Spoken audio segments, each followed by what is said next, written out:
Bienvenidas y bienvenidos una vez más a Conversaciones de Vida, en nuestra 10ª temporada, en la cual hemos querido tratar esta temática de ser transformados por el Espíritu.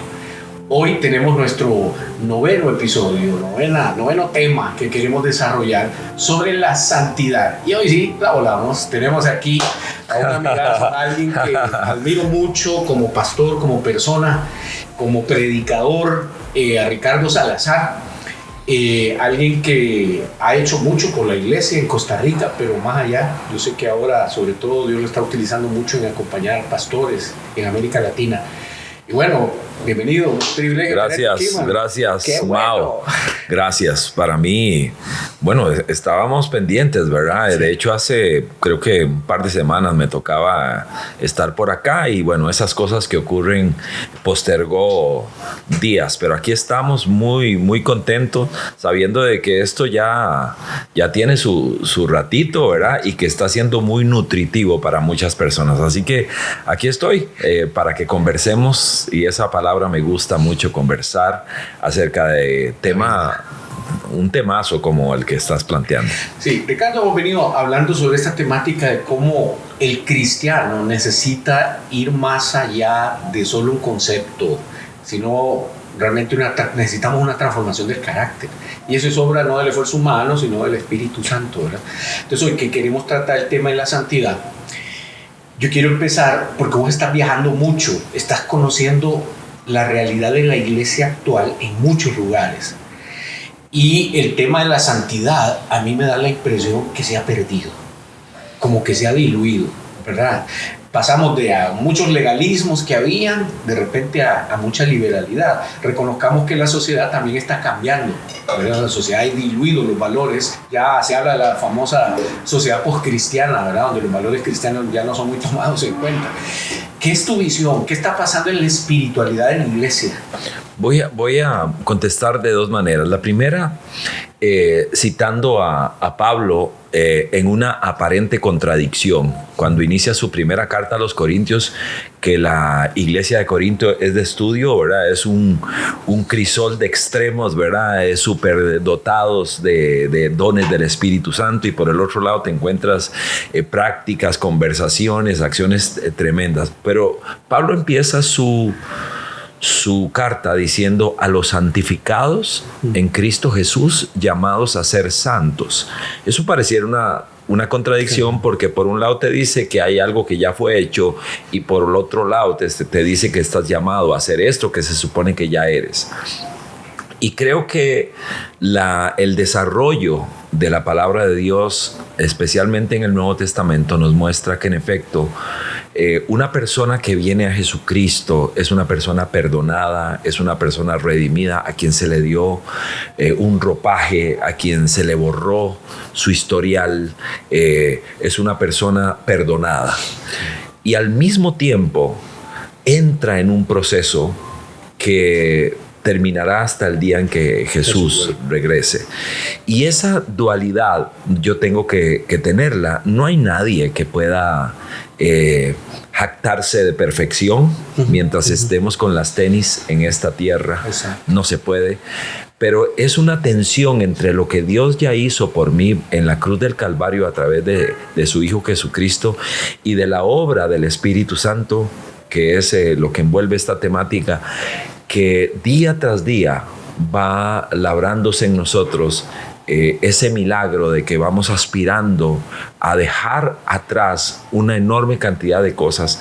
Pero bueno, vieja. Exactamente, aquella vida vieja. Entonces decía alguien que el orgulloso se cree humilde y el humilde se cree orgulloso. Esa tensión, ¿verdad? Nosotros lo que aspiramos es entender que somos personas redimidas, que, como dijo una vez el autor de Amazing Grace, John Newton, dijo: qué dicha que ya no soy lo que un día fui, no soy lo que debería ser, no soy lo que quisiera ser, pero gracias Dios porque no soy lo que un día fui. Y creo que esa frase engarza la esencia del peregrinaje de un hombre y una mujer que conoció a Jesucristo. Dijiste que querías contestar en dos vertientes. La otra era un ejemplo.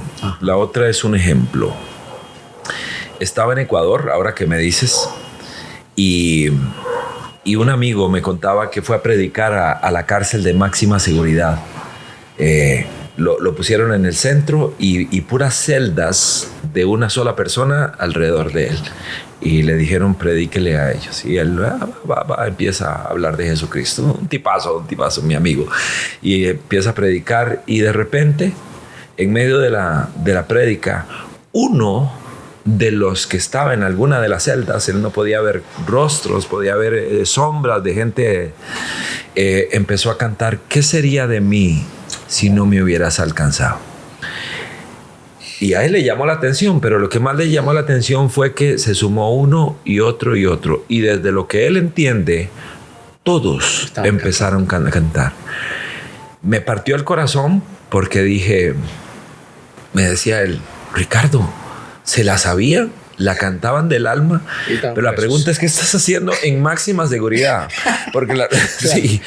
Y wow, nosotros no somos nadie para juzgar, pero sin duda alguna, hablando de tensiones, una de las características que dijo Cristo que iba a marcar a un hombre y a una mujer de Dios era la obediencia. Exacto. Y creo que nosotros llegamos a la iglesia, es cierto, a buscar perdón, a practicar adoración, pero también deberíamos hacerlo con la meta de que llenando nuestro corazón de Dios, podamos vivir cada día tomando las decisiones correctas. Sí. Porque la invitación a la deshonra a nuestro Dios es diaria. Es una invitación diaria, sutil, a veces suave, a veces muy fuerte. Y creo que estamos llamados a honrar a nuestro Señor. Sí. Buscando la teología de la palabra, ¿verdad? Santidad. Me encontré con este concepto de que normalmente nosotros lo asumimos como perfección, ¿verdad? El santo es alguien que es perfecto, pero realmente la esencia de la palabra es ser completo. Una persona santa es alguien que se aparta para ser completo. Y entonces me pareció interesante ver que por un lado el pecado, la vida fuera de Dios, nos arranca pedazos del diseño original nuestro. Y que venir a Dios es venir a completarnos, ¿verdad? Pero ¿qué pasa? La gente viene y quiere completarse con cosas, con ritos, con costumbres, con hábitos, ¿verdad? Pero no necesariamente con la relación y con la llenura de la presencia del Espíritu Santo en nosotros. ¿Cómo has visto que la iglesia lo está haciendo? Porque por un lado la iglesia en mucho promueve el hacer, ¿verdad? Y nos volvemos religiosos. Pero ¿qué estamos haciendo en el otro lado? Cuando yo vuelvo a ver, por ejemplo, al profeta Isaías y aquella experiencia que se describe en el capítulo 6 de su libro, en medio de una crisis nacional, como era la muerte del líder rey y quién sigue, y que si será bueno y que si será malo, porque de eso dependían muchas cosas. Él tiene una intencionalidad muy humana de buscar a Dios inusualmente y él describe su experiencia. Y esa experiencia me parece que está muy ligada al planteamiento y a la pregunta que haces. Creo que ahí él, que pertenece a un pueblo escogido, él es un israelita, él es una persona con algún título religioso y tiene una experiencia transformadora con el trono de Dios. Yo creo que cuando alguno de nosotros, y digo creo a partir de lo que dice la Biblia, no porque se me ocurra, sino mi forma de abordar una historia como esa, Isaías llena su vida de Dios, de tres factores fundamentales. Se enfrenta en primer lugar a la santidad de Dios, al punto que él dice, wow, me dice que voy a morir, pero fulminado frente a esto, voy a morirme. O sea, ni los seres angelicales soportan eso, porque dice que se tapan la cara. y queda frente a la santidad de Dios, queda frente al poder de Dios. Dice que es el Dios de los ejércitos, es una cosa, y viene Isaías en reducción de percepción de sí mismo, ¿verdad? No sé qué creía de él o cómo se vería, qué le había dicho su mamá, su abuela, pero de un momento a otro él queda en menos lo que sea, ¿verdad? Queda frente a la santidad, queda frente a la autoridad y queda frente a la gracia de Dios, porque dice que en medio de aquello él dice: miserable, voy a morir, yo ni mi pueblo al que pertenezco ni yo pueden estar delante de él. Y en ese momento surge la reacción del cielo y lo quema totalmente. Tranquilo, esto perdona tu pecado. Yo creo que cuando nosotros buscamos aquí abajo cómo ay, Señor, por eso intento empezar mi día y terminar mi día tocando la puerta correcta, que es la puerta del cielo. No me alcanza con lo que hago, no me alcanza con lo que tengo, no me alcanza con nada. Y mi lucha diaria, lo único que puede encontrar victoria es en el trono de la gracia, del poder, y ese trono de autoridad que hay en Dios y que responde a lo que yo soy. Y entonces puedo enfrentar cada día como debería hacerlo, ¿verdad? Y siempre presentándose uno, entendiendo que con algún nivel de deuda, porque los orgullosos creen que son humildes y los humildes creen que son orgullosos, ¿verdad? Y creo que cuando veo que la aguja se está inclinando al lado incorrecto, me asusto de mí, porque no quisiera salir a la batalla con hojas de higuera, sino con la armadura que Dios otorga. Fíjate que nosotros recientemente empezamos una serie de retiros de sanidad interior en la iglesia, porque nos dábamos cuenta que había mucha gente que la reunión misma, el devocional, etcétera, no había sido suficiente para realmente tener un proceso real de transformación de su carácter, ¿verdad?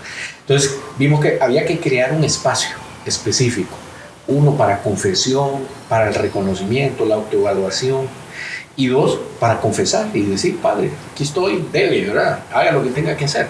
Y eso como un punto de partida a un proceso. En ese sentido, ¿cómo en tu experiencia de 50 y pico de años, ¿verdad?, en el ministerio, cómo vemos que debemos procurar nosotros la santidad? Ya Isaías nos da una pista ahí, pero en concreto algunas cosas que podemos hacer. Mira, creo que nuestra lucha más importante se da en nuestra mente. Es un campo de batalla fundamental. Y una persona como yo, digamos que por ejemplo, a los 11 años tuvo su primer contacto con una pornografía diseñada para adultos, muy grosera, en una cantina donde trabajaba al lado de mi papá. Y de repente, limpiando, me encuentro material en revistas muy fuerte. Me vuela la cabeza, ¿verdad? Yo puedo hablar de un antes y un después. Los cristianos hablan nacer de nuevo. Yo morí de nuevo ahí. ¿Por qué? Porque a lo que me expuse fue muy fuerte. Es tan fuerte que hoy, con 64 años, de vez en cuando aquellas imágenes quieren asaltar mi vida. Claro. Me quemaron aquí y me quieren asaltar. Han sido capaces de sobrevivir décadas ahí, a pesar de que tengo 40 y algo de años de caminar con Jesucristo. Pastor, y todo, y hermanito, y canto, y todo. Claro. Cuando una persona que le quedó clarísimo que empezó a alimentar su mente con estiércol, ¿verdad?, que empezó a envenenar, y eso dio paso a una serie de conductas que fueron, me convertí en una persona muy promiscua, me sexualizaron muy temprano, el mundo en el que vivía, deporte, abría muchas puertas, muchas oportunidades, entonces estaba metido ahí desde los 16 años, ya en selección, y ya a los 17, sub-23, y a los 18 selección mayor, y entonces ese mundo me abría muchas oportunidades, y entonces, y el ego, y aquí y allá, y esto y lo otro. Creo que nosotros necesitamos recordar que hay una guerra interna en nuestra mente, en nuestro corazón, y esa guerra se libra aquí arriba y la determina a cuál perro alimento más. ¿A cuál de los dos perros alimento más? Ese será más fuerte. Así que, sabiendo que viene el cafecito, me detengo por un instante. Aquí estamos, como siempre, solo que en un nuevo local. Fusiones Gourmet. Usted sabe que hemos venido haciendo este programa en otros espacios, pero ahora Fusiones Gourmet se mudó. Ahora están aquí siempre, como a 200 metros de donde estaban, en Sabana Norte, del Hotel Hilton son 100 Norte, 25 Este y 50 Norte. Aquí es un lugar lindísimo para tener reuniones, tomar cafecito, almorzar, tiene un buen menú ejecutivo, etcétera. Así que súper invitados y agradecidos nosotros siempre de tener este espacio. Pues sí, entonces Richie, dale. Continúo. Básicamente, yo tengo mucho cuidado con lo que digiere mi mente. Mucho cuidado. ¿Qué veo? ¿Qué escucho? ¿Qué converso? Y es cuando Pablo dice, ten cuidado con conversaciones vanas. En algún momento he tenido que decirle a algún amigo, mira, ten cuidado con... Aquí está una servilletita. Te voy a... Perdona que me corra, que me desmarque de esta conversación porque a mí no me sirve. Digamos, de donde yo vengo, a mí no me sirve este diálogo y estas cosas. Entonces, de ninguna manera quiero jugar de santurrón. No. Es un asunto de, ¿cómo lo expondría? De vida o muerte para mí. Porque yo sé dónde podría parar. Porque yo no soy mejor que nadie. Me conozco muy bien. Conozco mi fragilidad, mi debilidad. Entonces yo necesito vivir en la tierra de Gosén. Yo necesito vivir lejos de la cerca. No puedo juguetear con la orilla. No puedo. No es que juegue de fuerte. Más bien es que reconozco mi debilidad. Y es con una conversación que hoy hemos tenido en otro tiempo con otra gente. ¿Qué medidas previas uno debe de tomar para no caer en la tentación y exponerse? Sobre todo nosotros somos líderes de congregación, etcétera, que también estamos muy igualmente expuestos, ¿verdad? Pero uno tiene que tomar decisiones muy, muy específicas. Concreto. Mi relación con el sexo opuesto, por ejemplo, la tengo claramente demarcada con valores como el del respeto.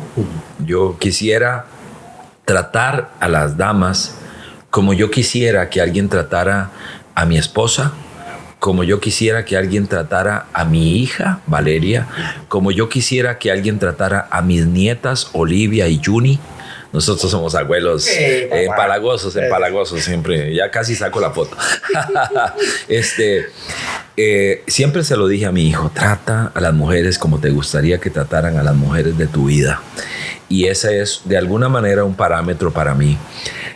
Por otro lado, hace años no doy consejería a mujeres. Yo prefiero que alguien más haga eso.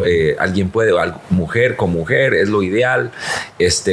No, ni puedo montar a mujeres en el carro. Mire, que hágame un favor porque yo tengo moto, ¿verdad? Y normalmente a la gente no le gusta. Entonces, yo, gracias a Dios, he tratado de poner de manera muy práctica y puntual. Hay veces que no es comprendido, que como un pastor no va a atender a una oveja que necesita. Por ejemplo, al final de la iglesia, cuando estamos rodeados de gente, con mucho gusto, ahí podemos intercambiar unas palabras, pero prefiero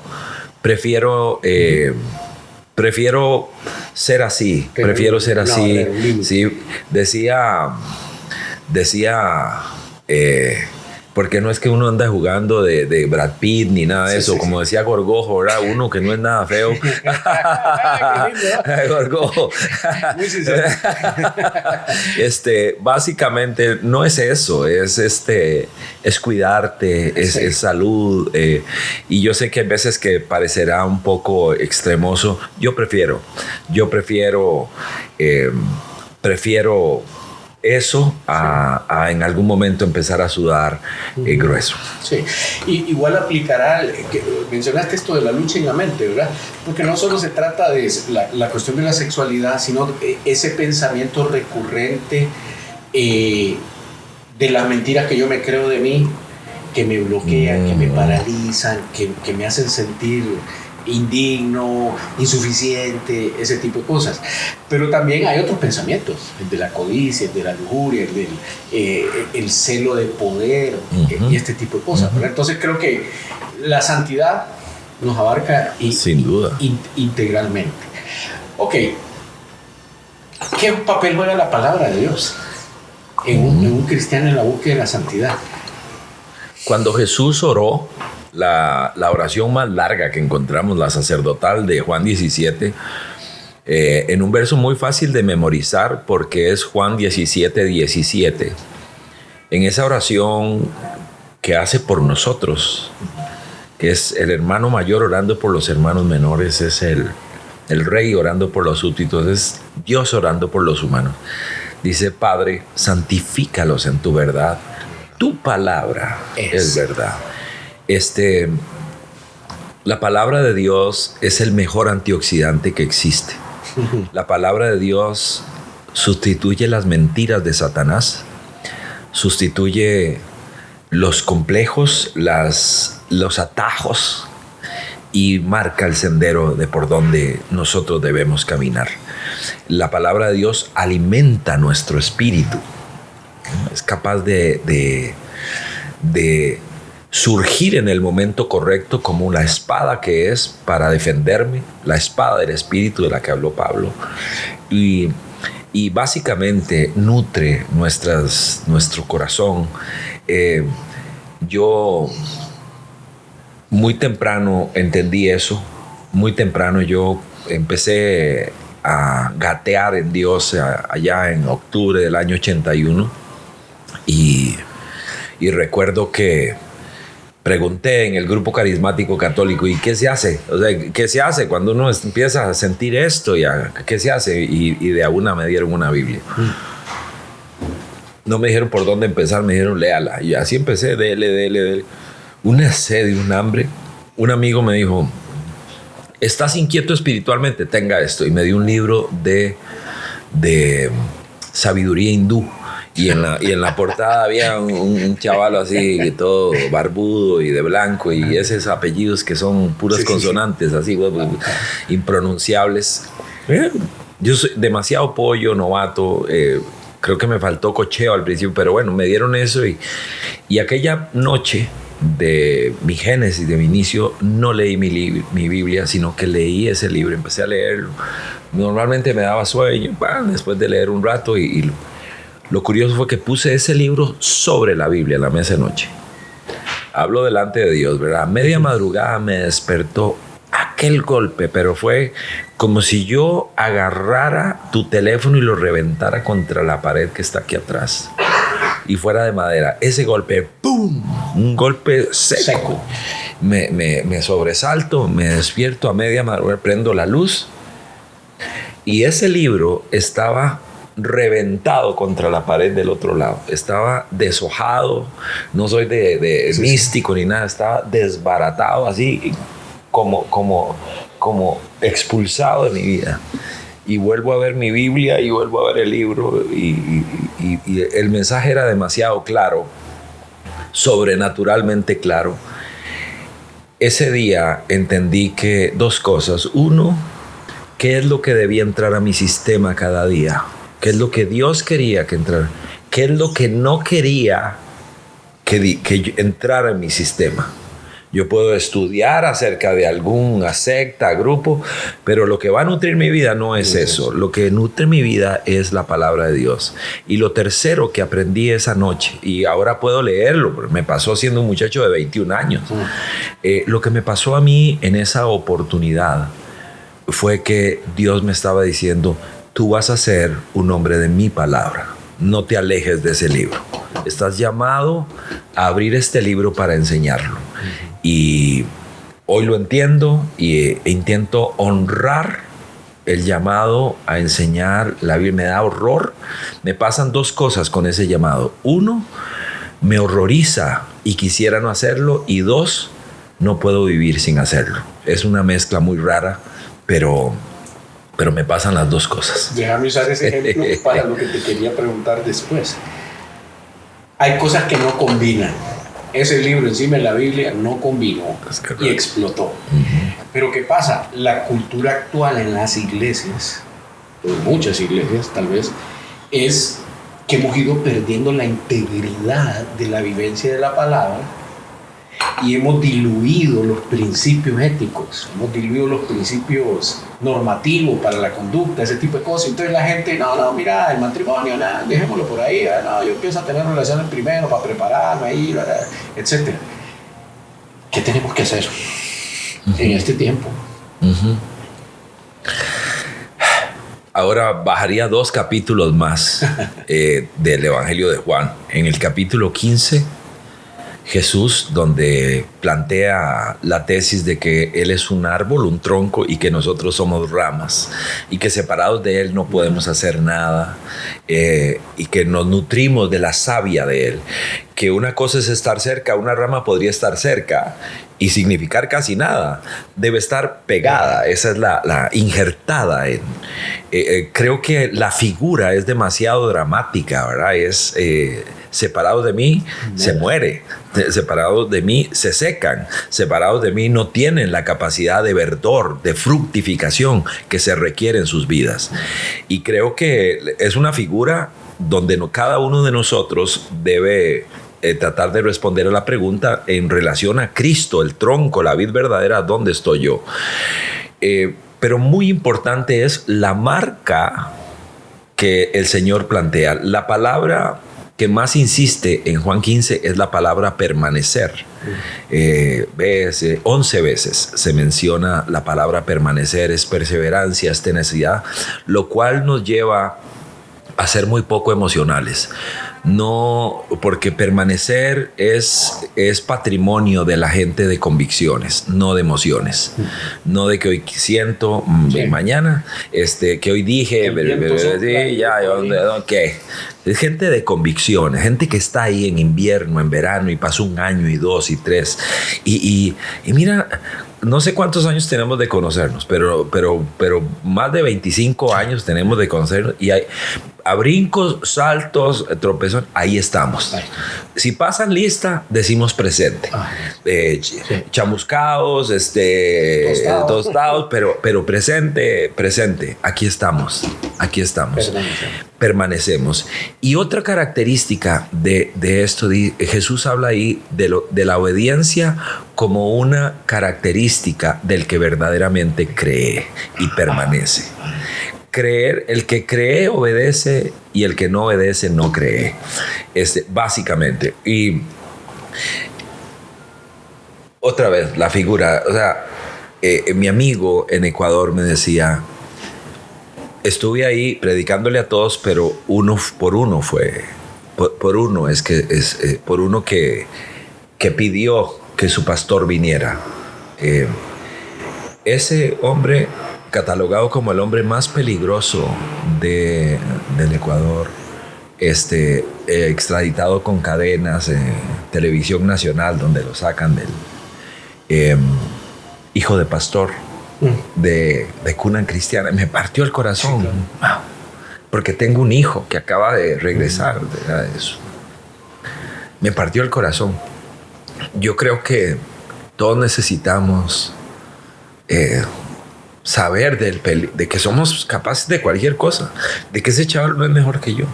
¿Cómo llega a ser el enemigo público número 1 en su país? Un hombre de iglesia creo que un acto de desobediencia hoy y otro mañana, y cuando me doy cuenta me encallecí y me alejé y me enfrié y de un momento a otro me sé las canciones, me las sé y con suerte podría citar uno que otro verso. La pregunta no es cuántos versos me sé, sino cuántos versos vivo, y que Dios nos ayude. La Biblia que creo es la que vivo. ¿Verdad? Sí, creo que has resaltado dos puntos importantes que tienen que ver con ese permanecer, que es la fe y la obediencia. Creo que son los rieles de un tren, ¿verdad? El tren de la permanencia es mantenerte con la fe y con la obediencia. Y para poder alimentar eso, tenemos que ir a la palabra. ¿Ok? ¿Dónde está el Espíritu Santo? Creo que de entrada, primero que nada, Jesús dijo algo que nos cuesta mucho digerir. Dijo, les conviene que yo me vaya.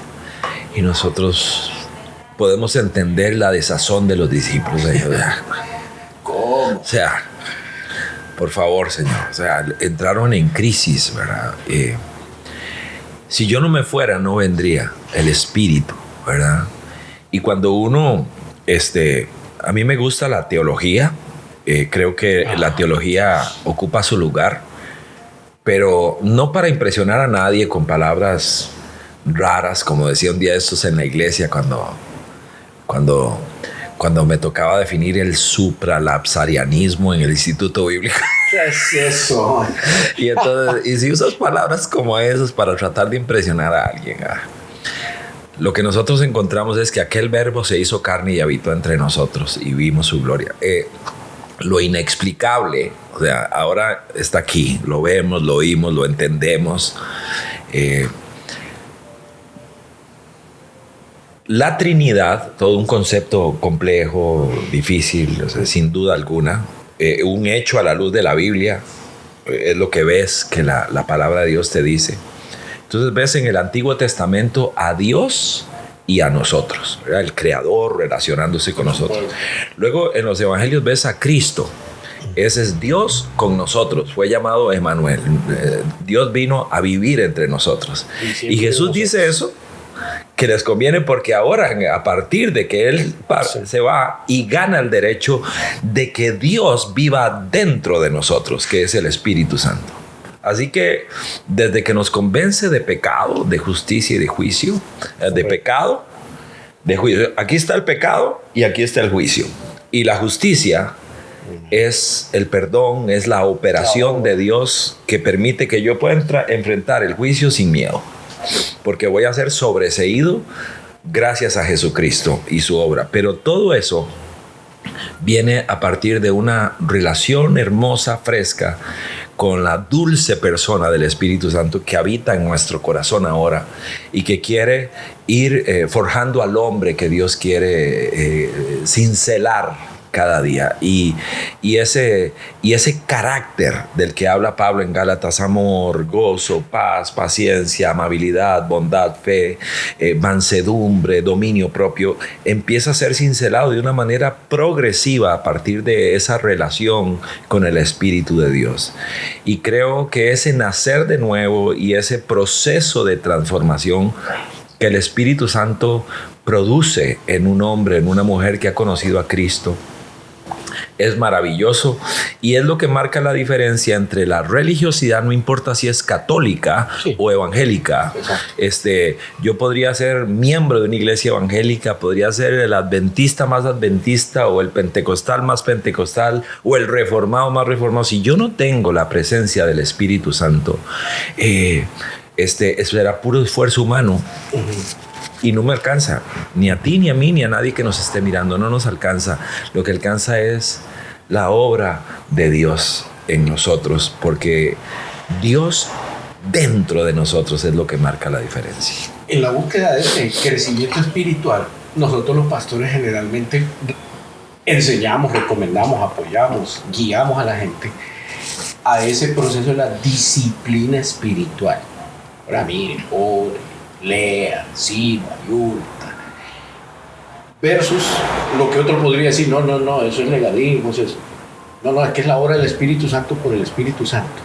¿Cómo conciliar esas dos cosas? Uh-huh. Esa es una muy buena pregunta, Mao. Muy buena pregunta.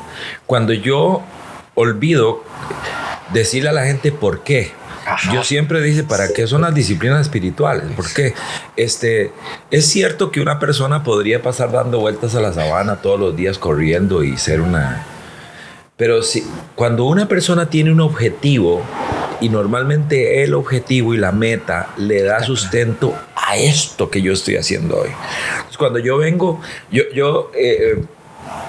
soy esquematizado, yo encuentro que tengo 5 disciplinas que trato de practicar. Las enseño, 5 disciplinas en orden.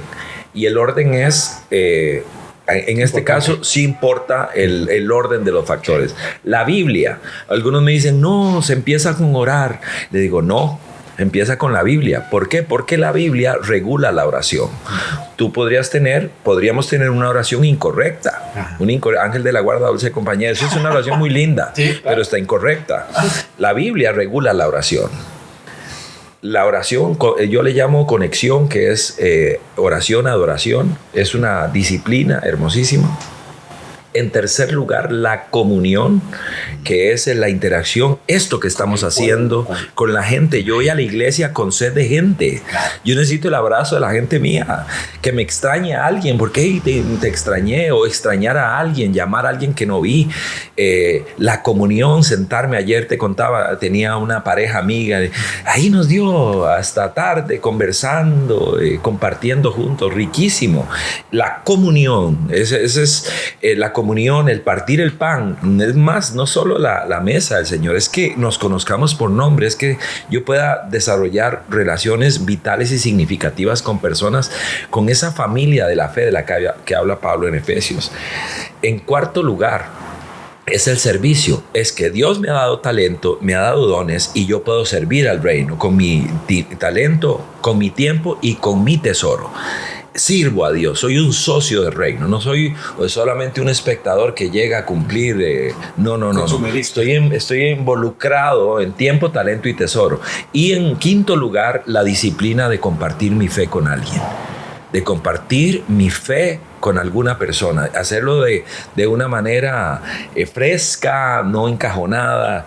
Esas 5, yo digo, ¿por qué hago esto? Porque estas 5 disciplinas me permiten estar fuerte, porque quiero cada día estar más pegado a Jesucristo, la fuente de vida. Las disciplinas, en mi caso, tienen propósito. Yo quiero, cada vez que me toque predicar, cada vez que me toque aconsejar, cada vez que me toque participar en algo, hacerlo fuerte, hacerlo filoso, no cumplir, no ser un cumplidor. Eso ya me acogería a la pensión de una vez. O sea, ya una vez no, yo necesito sentirme que estoy sumándole algo a alguien. Algo a alguien, exactamente. El fin de semana fue muy duro para mí estar compartiendo con una iglesia cuyo pastor hacía una semana que había muerto. Falleció muy joven y la iglesia está en shock, está ahí. Y me sentí convocado por Dios a autoinvitarme. Les dije, vean, normalmente me invitan a las iglesias, pero esta vez debo reconocer que me invité solo porque quería estar con ustedes. Y la gente se rió un poco. Había sido una semana lacrimógena, dolorosa, muy difícil. Sentirte que llegas y Dios a cada uno de nosotros nos ha dado una pieza de rompecabezas. Ninguno de nosotros es un absoluto. Yo no soy el único total, es Él. Nosotros solo tenemos una pieza y yo trato de ponerla con gracia en el tiempo en la que me toca, y me retiro porque a otro le toca poner otra piecita. Porque el que cree que las tiene todas, o que es necesario, indispensable. Sí, y nosotros le decía a esta iglesia, ¿cómo empieza Josué? Josué 1 empieza diciendo, se murió Moisés. Así empieza diciendo, ¿cómo, man? Sin anestesia. Sin anestesia se murió Moisés como nada. Es que le decía yo, palabras de Charles Swindoll, cuando alguien de Dios muere, nada de Dios muere con él. Y así es. O sea, el drama es para nosotros, pero para él no. Y me dice, venga, ahora le toca a usted y ya, y sin drama alguno. Es el paladín, es el Superman, pero para nosotros, para él, inmediatamente, venga acá y entra Josué, punto, el que sigue, next. Y nosotros debemos saber que somos peones, somos peones. Bueno, se nos fue el tiempo, Ricardo, pero quisiera una última petición. Comentanos, ¿cuál sería tu recomendación, verdad? Dice la Biblia que por sus frutos los conoceréis. Y parte de la decepción de la sociedad con nosotros los cristianos es que nos conocen realmente no luchando por esta santidad que estamos hablando, ¿verdad? No disciplinándonos, no esforzándonos en mantener ese vínculo con el Señor. ¿Qué recomendás? ¿Qué podemos hacer, man, en medio de esta sociedad actual, verdad? Va a ser un consejo talibán. Un consejo que va a parecer musulmán. O sea, va a parecer musulmán. Mira, a mí me sirve. A mí me sirve porque me conozco demasiado bien. Yo creo que Jesús sí predicó algún nivel de radicalidad. Total. Claro. Cuando él dice, si tu ojo te es ocasión de caer, sáqueselo. Y si tu mano te es ocasión de caer, córtatela.